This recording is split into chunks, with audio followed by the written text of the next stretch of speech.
Hello दोस्तों, मैं प्रमोद गुप्ता आप सबका गुप्ता कॉमर्स कंसेप्ट में स्वागत करता हूं। इसमें लास्ट वीडियो में मैंने आपको फाइनल अकाउंट के बारे में डिस्कस किया था, फाइनल अकाउंट के बारे में, ट्रेडिंग अकाउंट के बारे में बताया था आपको। तो वापस एक बार मैं शॉर्ट में ब्रीफ में एक्सप्लेन कर देता हूं। जिसमें फाइनल अकाउंट, ये final account partnership final account के बारे में डिस्कस कर रहा था। पार्टनरशिप जो एग्जाम में महाराष्ट्र बोर्ड में 12 मार्क्स के लिए कैरी होता है और 2 to 3 मार्क्स बोल सकते हैं इसका ऑब्जेक्टिव, टोटल 15 मार्क्स कवर होता है। और पार्टनरशिप फाइनल अकाउंट के बारे में मैंने शॉर्ट में बताया था आपको कि इसमें टोटल 4 अकाउंट होते हैं, इन शॉर्ट 3 अकाउंट और एक बैलेंस शीट। पहला ट्रेडिंग अकाउंट, दूसरा प्रॉफिट एंड लॉस अकाउंट हम लोग ने देखा था, थर्ड वन पार्टनर्स कैपिटल के बारे में बात किया था और लास्ट वन बैलेंस शीट के बारे में। और 11th में आपने ट्रेडिंग अकाउंट पढ़ा था, प्रॉफिट लॉस अकाउंट पढ़ा था और बैलेंस शीट पढ़ा था। लेकिन जैसे आप 12th में आते हो तो 12th में आपको एक्स्ट्रा अकाउंट प्रिपेयर करना पड़ता है, जिसे बोलते हैं बैलेंस शीट। ये पार्टनर्स क्या बढ़ेगी क्योंकि यहाँ पे 2 लोग मिलके बिजनेस करते हैं, इसके लिए पार्टनर्स का अलग से आपको अकाउंट प्रिपेयर करना पड़ता है। 11th में सिर्फ एक पर्सन मतलब सोल ट्रेडर के बारे में आपको फाइनल अकाउंट प्रिपेयर करना पड़ता है। इसके लिए वहां पे सिर्फ trading account, profit and loss और बैलेंस शीट ड्रॉ करना पड़ता था। लेकिन ये बेस था, अगर आप 12th का एग्जाम दे रहे हो तो 11th बेस था। 11th बेस मतलब आपको 3 अकाउंट ऑलरेडी आपने पढ़ा था, बस उसी का थोड़ा सा एडवांस लेवल 12th में था। एक एक्स्ट्रा अकाउंट प्रिपेयर करना था पार्टनर्स कैपिटल में, जो हम लोग अभी देखेंगे। पिछले वीडियो में मैंने ट्रेडिंग अकाउंट का पूरा फॉर्मेट बताया था।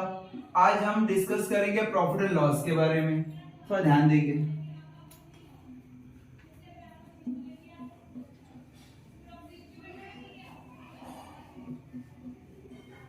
बहुत इंपॉर्टेंट लेसन है और कंपलसरी आपको देखने को मिलेगा। प्रॉफिट एंड लॉस अकाउंट, आपका फॉर्मेट यहां पे ड्रॉ कर देता हूं। जो चीजें मैं बोल रहा हूं बस उसको बाय हार्ट कर लेना। ट्रेडिंग अकाउंट का फॉर्मेट मैंने बताया था, वो आपको as it is by heart करना था। आज हम डिस्कस करेंगे प्रॉफिट एंड लॉस के बारे में, ये भी आपको as it is by heart करना है।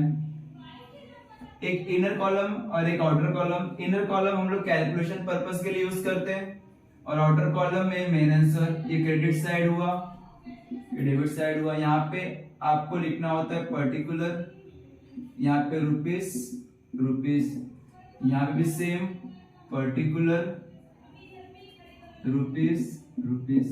ये कॉमन है, ये फॉर्मेट फिक्स है। प्रॉफिट एंड लॉस अकाउंट में डेबिट साइड का पार्ट और क्रेडिट साइड का पार्ट, मतलब ये पार्टीशन है। आप इसको डबल लाइन से बना सकते हो। ये पूरा पूरा पार्ट डेबिट साइड का हो रहा है और ये पूरा पूरा पार्ट क्रेडिट साइड का। इसमें कुछ चीजें फिक्स होती है, अगर वो चीजें यहाँ पे आए तो आपको यहाँ पे उसका जगह फिक्स होता है। For example salaries,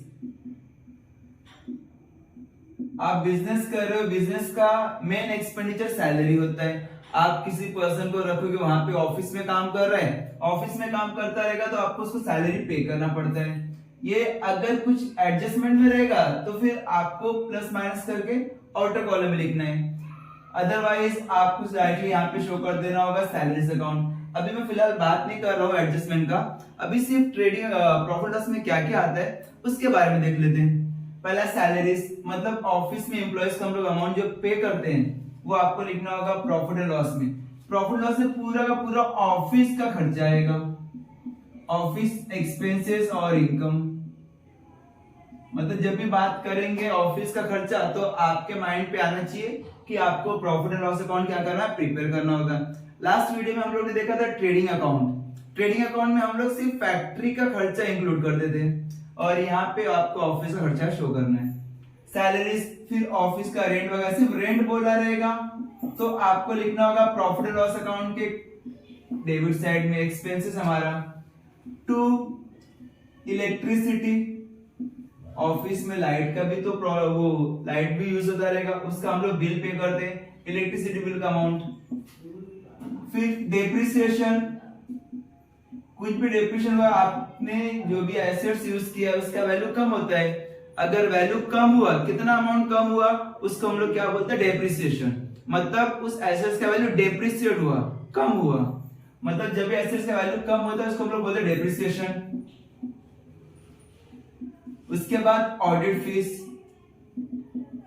audit fees आपने बुक्स ऑफ अकाउंट मेंटेन की है, मेंटेन करे बाद जो भी ऑडिटर्स आते हैं इसको क्या करते हैं, करेक्शन कर दे, चेक कर दे कि इन्होंने एंट्री प्रॉपर किया है कि नहीं, मिस वो गलती से रॉन्गली रिकॉर्ड नहीं किया है, वो सब हम लोग क्या करते हैं, क्रॉस चेक करते हैं। उन लोग उसको फीस चार्ज करते हैं, उससे हम लोग बोलते हैं ऑडिट फीस, मतलब ऑडिशन होता है। जैसे ऑडिशन में क्या होता है, वही सब चेक करते हैं ना भाई, 100 लोग यहाँ पे आ गए, फिर हम लोग किसी एक को सिलेक्ट करेंगे। सेम यहाँ पे भी आपका बुक्स ऑफ अकाउंट्स आपने प्रिपेयर किया, उसके बाद सीए वगैरह आते हैं, चेक करते हैं कि इन्होंने जो ट्रांजेक्शन किया वो प्रॉपर है कि नहीं, उसका हम लोग को अमाउंट पे करना पड़ता है, दैट इज ऑडिट फीस। ये कंपनी का एक्सपेंसेस है, कंपनी का नुकसान है। फिर एक आता है कमीशन। कमीशन डेबिट साइड में भी जाता है और क्रेडिट साइड में भी जाता है, डिपेंड करता है ट्रायल बैलेंस जो आपको क्वेश्चन में दिया रहेगा, उस क्वेश्चन में ट्रायल बैलेंस में डेबिट साइड में कमीशन दिया है कि क्रेडिट साइड में दिया है। डेबिट साइड में दिया रहेगा तो आपको प्रॉफिट एंड लॉस अकाउंट के डेबिट साइड में शो करना है। वही कमीशन अगर आपको क्रेडिट साइड में दिया रहेगा तो आपको प्रॉफिट एंड लॉस अकाउंट में क्रेडिट साइड में लिखना होगा बाय कमीशन, क्रेडिट साइड में। फिर एक होता है discount. Same discount debit side में भी जाता है और क्रेडिट साइड में भी जाता है। ट्रायल बैलेंस के डेबिट साइड में दिया रहेगा तो डिस्काउंट डेबिट साइड में लिखना प्रॉफिट लॉस के, और ट्रायल बैलेंस क्रेडिट साइड में दिया रहेगा तो आपको कहां पे शो करना होगा, प्रॉफिट लॉस अकाउंट के क्रेडिट साइड में। ये डिस्काउंट एक्चुअली डिस्काउंट रिसीव्ड होता है और ये डिस्काउंट अलाउड होता है। मैंने डिस्काउंट दिया और डिस्काउंट अलाउ किया रहेगा, कि वर्ड यूज करते हैं डिस्काउंट अलाउ, और कभी कभी यूज करते हैं डिस्काउंट रिसीव्ड। और डिस्काउंट रिसीव वर्ड यूज किया या सिर्फ डिस्काउंट रिसीव्ड यूज किया या डिस्काउंट यूज किया रहेगा तो इस केस में आपको शो करना होगा प्रॉफिट लॉस अकाउंट के क्रेडिट साइड में। और डिस्काउंट या डिस्काउंट अलाउड यूज किया रहेगा तो प्रॉफिट लॉस अकाउंट के डेबिट साइड में शो करना होगा। और एक होता है इंटरेस्ट। इंटरेस्ट आप पे भी करते हो और आपको मिलता भी है। आपने कहीं इन्वेस्टमेंट किया उसका आपको इंटरेस्ट मिलेगा, आपने कहीं एफडी किया है या कोई किसी ऐसे सिक्योरिटीज में शेयर्स में इन्वेस्ट किया है तो उसका आपको इंटरेस्ट मिलता है, डिविडेंड मिलता है, तो उस केस में आपका फायदा होता है। तो यहाँ पे बाय इंटरेस्ट, अगर शेयर्स में इन्वेस्टमेंट किया है तो आपको डिविडेंड मिलेगा, वर्डिंग यूज किया रहेगा वहां पे डिविडेंड रिसीव्ड। या क्रेडिट साइड में दिया रहेगा ट्रायल बैलेंस के, तो वहां पे क्रेडिट साइड में दिया है तो आपको same as it is profit and loss account credit side में लिखना होगा, यहाँ पे अमाउंट शो कर देना होगा। एक बात याद रखना, ये जो 2 से 3 चीजें बताई मैंने, ये डेबिट साइड में भी जाता है और क्रेडिट साइड में भी जाता है। Commission, discount, interest, commission, discount, interest credit side में भी। कभी कभी ये वर्डिंग यूज नहीं किया रहता है रिसीव्ड का, और वो क्रेडिट साइड में दिया रहेगा, इसका मतलब वो आपको शो करना होगा प्रॉफिट एंड लॉस अकाउंट के क्रेडिट साइड में। फिर एक आता है प्रिंटिंग एंड स्टेशनरी। ये ऑफिस का खर्चा है, प्रिंटिंग प्रिंट आउट वगैरह निकालते हैं, पेन पेंसिल रबर वगैरह स्टेपलर वगैरह यूज करते हैं, वो हमारा स्टेशनरी है, ये सब ऑफिस का खर्चा है। फिर बैड डेट्स, एक्चुअली सब पूरा ग्रुप साथ में आता है, तो जब क्वेश्चंस आएगा तो उस केस में आपको बताऊंगा कि भाई इसमें क्या क्या ऐड करना है, क्या क्या लेस करना है। फॉर एग्जांपल बैड डेट्स में आपको फर्दर बैड डेट्स ऐड करना पड़ता है, न्यू आईडीडी ऐड करना पड़ता है, ओल्ड आईडीडी लेस करना पड़ता है। लेकिन जब क्वेश्चंस आएगा तो उसके बाद आपको क्लियर होगा कि एग्जैक्टली इसमें कैसा होता है। सिर्फ याद रखना बैड डेट्स आपको शो करना होगा प्रॉफिट एंड लॉस अकाउंट के डेबिट साइड में। 2 एक्सपोर्ट ड्यूटी, ये भी आपको शो करना होगा प्रॉफिट एंड लॉस अकाउंट के डेबिट साइड में। अभी लास्ट वीडियो में जब ट्रेडिंग अकाउंट प्रिपेयर किया तो वहां पे हम लोगों ने 3 ड्यूटी देखा था, एक इंपोर्ट ड्यूटी देखा था, एक कस्टम ड्यूटी देखा था, एक एक्साइज ड्यूटी देखा था। ये 3 ड्यूटी पूरा ट्रेडिंग अकाउंट में जाएगा। प्रॉफिट लॉस अकाउंट में सिर्फ एक ड्यूटी आएगा, दैट इज एक्सपोर्ट ड्यूटी। ये वर्डिंग याद रखना, जब भी एक्सपोर्ट ड्यूटी का नाम आता है तो आपको शो करना होगा profit and loss account debit side. Export duty ये ऑफिस का खर्चा होगा। कैसे ऑफिस का खर्चा होगा जरा ध्यान देना। अभी ये मेरा फैक्ट्री है, मान के चलो मुंबई में या इंडिया में बात कर रहा हूं मैं, अगर मैं एक्सपोर्ट इंपोर्ट का बात करता हूं तो इंडिया में मेरा फैक्ट्री है, इंडिया कंसिडर कर रहा हूं, और मैंने यूएसए से सामान परचेस किया और इंडिया में लेकर आया। इसका मतलब मैंने क्या किया, इंपोर्ट किया। इंपोर्ट मतलब आयात। तो हमारा फैक्ट्री तक अगर कोई सामान आता है तो खर्चा फैक्ट्री में इंक्लूड होगा। अगर फैक्ट्री तक मैं कुछ खर्चा करता हूं, सामान लेके आता हूं फैक्ट्री तक, तो हम लोग का वो जो खर्चा होता है वो फैक्ट्री में इंक्लूड होता है। इसके लिए हम लोग इंपोर्ट ड्यूटी जो रहता है हम लोग शो करते हैं ट्रेडिंग अकाउंट के डेबिट साइड में। और एक्सपोर्ट मतलब क्या होता है, मैंने सामान बना के रखा, रेडीमेड सामान बनाया, फिर मैंने क्या किया, किसी अदर कंट्री को एक्सपोर्ट कर दिया। अगर मैं बात करता हूं यूके, यूनाइटेड किंगडम या जापान या कोई अदर कंट्री, चाइना वगैरह, तो उस केस में मैंने क्या किया, रेडीमेड सामान क्या किया, इन लोग को दिया। तो वो फैक्ट्री का खर्चा नहीं बल्कि ऑफिस का खर्चा हो गया। या रॉ मटेरियल मैंने क्या किया, एक्सपोर्ट कर दिया। तो भाई मैंने वो प्रोडक्शन के रिलेटेड खर्चा नहीं किया, मैंने सेलिंग में खर्चा किया। एक्सपोर्ट मतलब सेल, सेल मतलब आपका ऑफिस का खर्चा होता है। तो ऑफिस का खर्चा मतलब एक्सपोर्ट ड्यूटी, और एक्सपोर्ट ड्यूटी आपको लिखना होगा प्रॉफिट एंड लॉस अकाउंट के डेबिट साइड में। फिर सेम एज इट इज हम लोगों ने लास्ट टाइम देखा था कैरेज, और यहाँ पे कैरेज आउटवर्ड आता है, ये वर्डिंग याद रखना। लास्ट टाइम हम लोगों ने क्या देखा था, तीन चीजें देखा था। एक कैरेज वर्डिंग आया था, एक कैरेज इनवर्ड, और नेक्स्ट वन देखा था कैरेज आउटवर्ड। और मैंने आपको लास्ट लेक्चर में ये भी बताया था कि दो चीजें कैरेज और कैरेज इनवर्ड आपको शो करना होगा ट्रेडिंग अकाउंट के डेबिट साइड में। सिर्फ कैरेज आउटवर्ड आपको शो करना होगा प्रॉफिट एंड लॉस अकाउंट के डेबिट साइड में।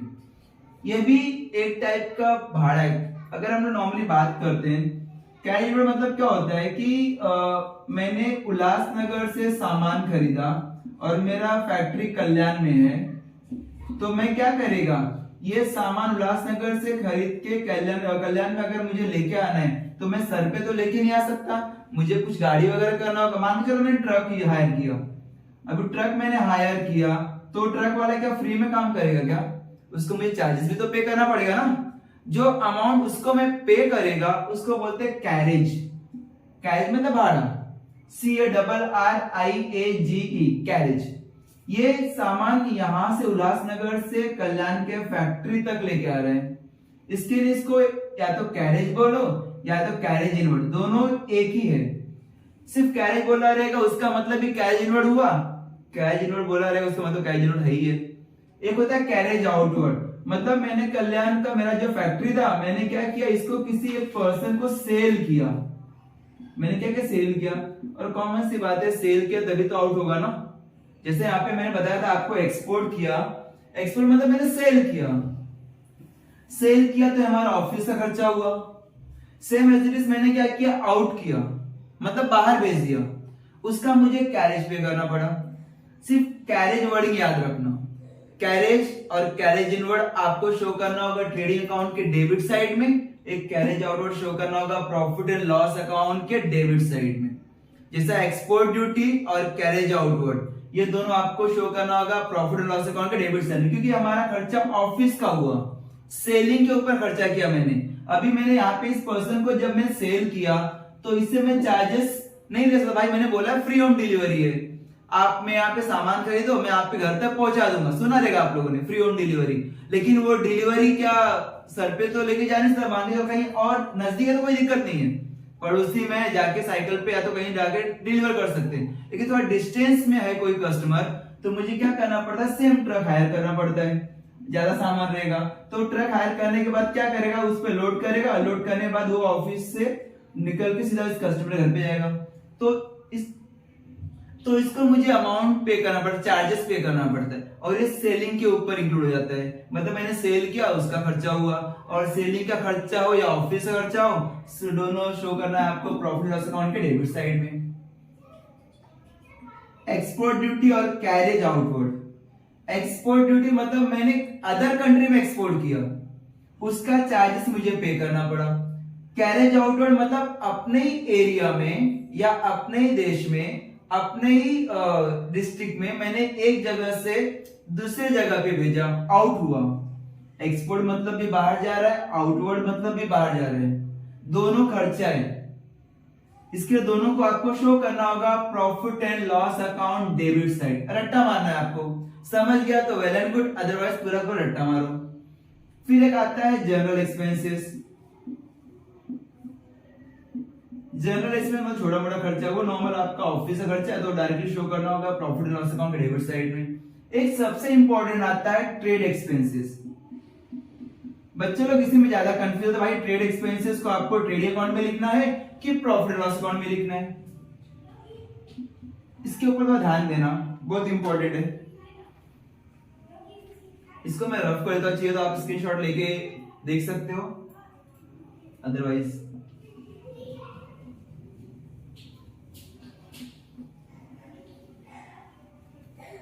ट्रेड एक्सपेंसेस में क्या बोला है कि ट्रेड एक्सपेंसेस दोनों जगह आ सकता है, मतलब ट्रेडिंग अकाउंट में भी जा सकता है और प्रॉफिट एंड लॉस में भी। कैसा उसका कंडीशन है, ट्रेड एक्सपेंसेस ये ट्रेडिंग में कब आएगा और प्रॉफिट एंड लॉस में कब आएगा, वो थोड़ा ध्यान रखना है। ट्रेडिंग में कब आता है, जब ट्रेड एक्सपेंसेस के साथ कुछ खर्चा इंक्लूड हुआ रहेगा। फॉर एग्जाम्पल मैंने यहां पे लिखा general expenses, miscellaneous expenses, shortcut में लिख देता हूं मैं miss expenses, sundry expenses, other expenses, trade expenses. आपको इतना पता है कि भाई ये सब खर्चा आपका ऑफिस का खर्चा है। जनरल अभी यहां पे मैंने लिखा जनरल एक्सपेंसेस हमारा ऑफिस का खर्चा है, मिसलेनियस एक्सपेंसेस वो भी ऑफिस का खर्चा है, सन्ड्री एक्सपेंसेस वो भी ऑफिस का खर्चा है, अदर एक्सपेंसेस ऑफिस का खर्चा है। तो इन चारों खर्चों के साथ अगर ट्रेड एक्सपेंसेस भी आता है साथ में, कोई चारों में से कोई भी एक खर्चा दिया हो और ट्रेड एक्सपेंसेस दिया हो, तो उस केस में ट्रेड एक्सपेंसेस शो करना होगा ट्रेडिंग अकाउंट के डेबिट साइड में। उस केस में ट्रेड एक्सपेंस को लिखना है ट्रेडिंग अकाउंट के डेबिट साइड में। और प्रॉफिट लॉस में कब लिखेंगे, जब ट्रेड एक्सपेंसेस अकेला आएगा, मतलब उसके साथ ये चारों खर्चा नहीं रहेगा और सिर्फ अकेला रहेगा ट्रेड एक्सपेंसेस। तो उस केस में प्रॉफिट एंड लॉस में क्या करेंगे, ट्रेड एक्सपेंसेस को ट्रांसफर करेंगे। बहुत इंपॉर्टेंट कंसेप्ट है, हमेशा बच्चे लोग इसमें मिस्टेक करते हैं। और टैली तो होता है और बैलेंस शीट राइट टैली होता है, लेकिन ट्रेडिंग अकाउंट का और प्रॉफिट लॉस अकाउंट में एक चीज की वजह से, मिस्टेक होने की वजह से आपका मार्क्स कट जाता है।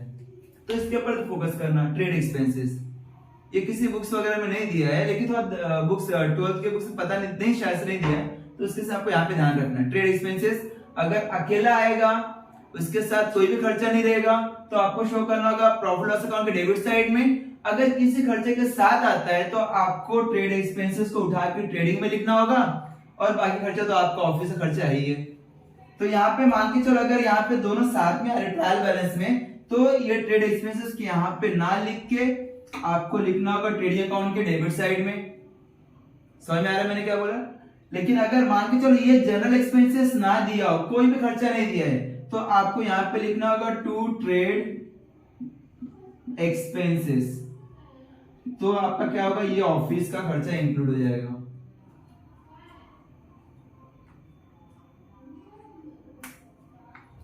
यहाँ पे ये आपको एज इट इज रट्टा मारना, समझ गया, बहुत अच्छी बात है। इसमें समझने लायक क्या था कि ये चीजें ये डेबिट साइड में भी जाता है और क्रेडिट साइड में भी जाता है, और कभी कभी रेंट भी आता है। अभी मेरा ऑफिस का कुछ पड़ा है, खाली पड़ा है, तो मैंने किसी को भाड़े पे दे दिया, तो उसका रेंट रिसीव्ड होगा। तो यहाँ पे रिसीव्ड करके वर्ड यूज होगा बाय रेंट। या सिर्फ रेंट लिखा रहेगा और क्रेडिट साइड में दिया रहेगा। क्रेडिट साइड मतलब ट्रायल बैलेंस क्रेडिट साइड में दिया रहेगा, तो आपको लिखना होगा प्रॉफिट एंड लॉस अकाउंट के क्रेडिट साइड में। और इसमें मैंने ये दो चीज बताया आपको, एक्सपोर्ट ड्यूटी, कैरेज आउट और ट्रेड एक्सपेंस बहुत ज्यादा इंपॉर्टेंट है। बच्चे लोग ज्यादा करके यहीं पे मिस्टेक करते हैं। ट्रेड एक्सपेंसेस अकेला चल के आएगा, तो इस केस में आपको शो करना होगा प्रॉफिट एंड लॉस अकाउंट के डेबिट साइड में। ट्रेड एक्सपेंसेस के साथ कोई भी खर्चा आया, मतलब जनरल खर्चा, यहाँ पे खर्चा कौन कौन सा आ सकता है, general expenses, miscellaneous expenses, sundry expenses, other expenses, ये चारों में से कुछ भी खर्चा साथ में दिखता है तो उस केस में ट्रेड को उठा के ट्रेडिंग में डाल देना, और ये सब खर्चा आपका शो होगा प्रॉफिट एंड लॉस में। और भी खर्चे बहुत सारे, जैसे कि एग्जांपल हुआ टू एडवर्टाइजमेंट।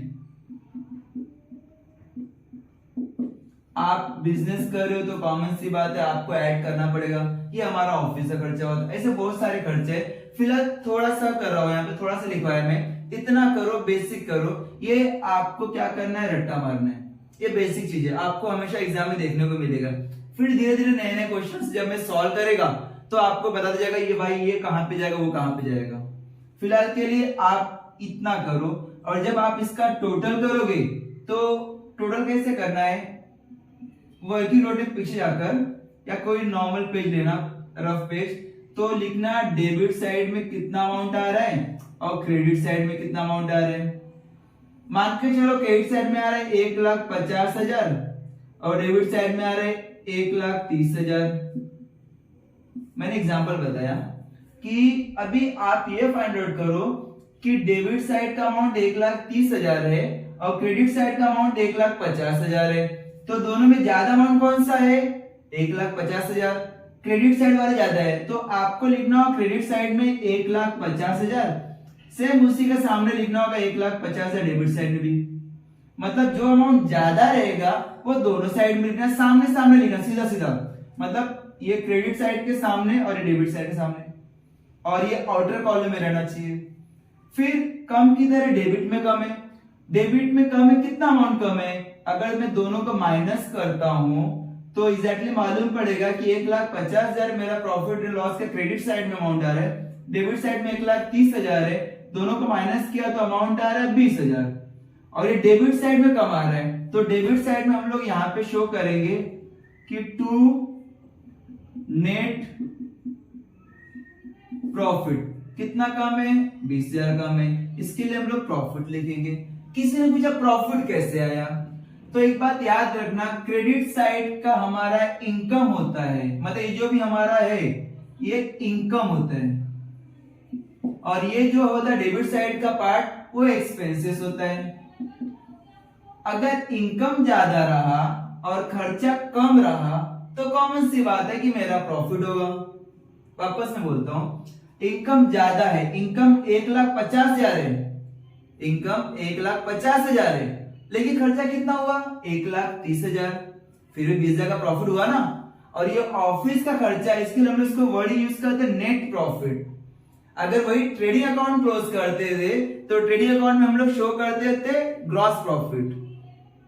क्लियर है, तो उस केस में ध्यान रखना, मतलब हमारा खर्चा अगर कम हुआ और इनकम ज्यादा हुआ, तो ज्यादा इनकम है खर्चा कम है, तो डेबिट साइड में डिफरेंस है, तो डेबिट साइड से बोलते हैं नेट प्रॉफिट। फिर ये नेट प्रॉफिट आने के बाद दो पार्टनर जो भी रहेगा एक्स और वाई, उनको शेयरिंग में डिस्ट्रीब्यूट करना, जो भी रेशियो बोला रहेगा। क्वेश्चन में गिवन है, कुछ भी नहीं बोला रहेगा तो आधा आधा बांट देना, अदरवाइज उन लोग बोलेंगे भाई 3:2 रेशियो देना, 1:2 देना, या कैपिटल रेशियो देना, या इक्वली देना। क्वेश्चन में गिवन रहेगा, नहीं दिया रहेगा तो उस केस में आपको दोनों का अमाउंट इक्वल इक्वल देना, इक्वल मतलब आधा आधा। अगर 20,000 रुपए आपका नेट प्रॉफिट है तो एक्स और वाई को आधा मतलब 10,000 इसको देना और 10,000 इसको देना।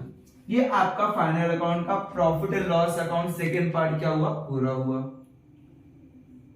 बस ये बातें ध्यान रखना है, आपको क्या करना है, रट्टा मारना, सिर्फ ये चीजें, ये बेसिक है, सिंपल है। आपको ट्रेडिंग अकाउंट मैंने अलग से वीडियो बनाया, उसको पहले ध्यान से देखना, उसमें मैंने क्या क्या बताया वो रट्टा मारना। ट्रेडिंग अकाउंट में ये चीज आता है, वो जो आता है वो कहीं और नहीं जाएगा। सेम वजह से मैंने प्रॉफिट लॉस अकाउंट बनाया, प्रॉफिट लॉस में ये चीजें रट्टा मारना ये फिक्स है, इसका जगह फिक्स है। और उसके बाद जब मैं प्रिपेयर करेगा पार्टनर्स कैपिटल और बैलेंस शीट, तो उसके से बताएगा कि भाई उसमें क्या क्या है, उसमें क्या क्या चीजें फिक्स रहेंगी। लेकिन एडजस्टमेंट में दो इफेक्ट जाता है। अगर आप एडजस्टमेंट देखोगे तो एडजस्टमेंट मतलब एक अमाउंट आपको बैलेंस शीट में जा सकता है या पार्टनर्स कैपिटल में, सेकेंड इफेक्ट प्रॉफिट लॉस में जा सकता है, ट्रेडिंग में, मतलब ऐसा दो जगह जाता है। लेकिन उसका जो जगह स्पेसिफिक जगह वो यहाँ पे फिक्स रहेगा। प्रॉफिट लॉस में यही आएगा। सैलरी मतलब बोला तो प्रॉफिट एंड लॉस में ही जाएगा। रेंट वर्ड यूज हुआ तो प्रॉफिट लॉस में ही, एडवर्टाइजमेंट यूज हुआ तो प्रॉफिट लॉस में ही, कैरेज आउटवर्ड यूज हुआ तो profit and loss, export duty use हुआ तो प्रॉफिट एंड लॉस। और या तो ये जो भी खर्चा मैंने लिखा है उसका जगह फिक्स है, कोई भी चेंजेस नहीं है। घर पे बैठ के ये वीडियो अच्छे से देखना, एक बार समझ में नहीं आए दूसरी बार देखना, तीसरी बार देखना, कहीं लिख लेना, स्क्रीनशॉट ले लेना, बस आधे घंटे तक इसको रट्टा मारना। रट्टा मारोगे तो आपको चीजें याद हो जाएगी। आप बोलोगे मैं समझ के लेगा, समझने के लिए शायद से 2 दिन 3 दिन 4 दिन जाएगा। वीडियो आपको समझ गया तो अच्छी बात है, लेकिन समझी चीज जल्दी भूल जाती है। तो अगर आप कुछ रट्टा मार लोगे, कुछ चीजें मैंने सिर्फ इतने ही लिखवाया है, वो आपको रट्टा मारो। रट्टा मारने के बाद क्या होता है कि आपको कॉन्फिडेंस आता है, भाई इसका अमाउंट यहीं पे जाएगा। जब ये चीज आपको कॉन्फिडेंस हो जाएगी तो कॉमन सी बात है आपका मिस्टेक होने का चांसेस बहुत कम हो जाएगा। समझोगे तो समझने में शायद से थोड़ा टाइम लगे, भाई ये कंफ्यूज है, भाई ये यहाँ पे जाएगा कि वहां पे। तो जो चीजें मैं बोल रहा है आपको वो रट्टा मारते चलो। एक बार रट्टा हो गया तो फिर मैं जब नेक्स्ट वीडियो अपलोड करूंगा पार्टनर्स कैपिटल और बैलेंस शीट, तो इसमें पूरा कंसेप्ट क्लियर हो जाएगा कि भाई ट्रेडिंग में यही जाता है, प्रॉफिट लॉस में ये रहता है, पार्टनर्स कैपिटल में ये और बैलेंस शीट में ये। क्लियर है? बस अगर इसमें भी कुछ डाउट है, अभी मैंने ट्रेडिंग अकाउंट का प्रिपेयर किया था, आज प्रॉफिट लॉस अकाउंट बनाया, अभी ये वीडियो देख रहे ध्यान से, उसमें कुछ भी डाउट रहेगा तो आप कमेंट में मुझसे पूछ सकते हो। बस ये याद रखना, ठीक है? Thank you so much.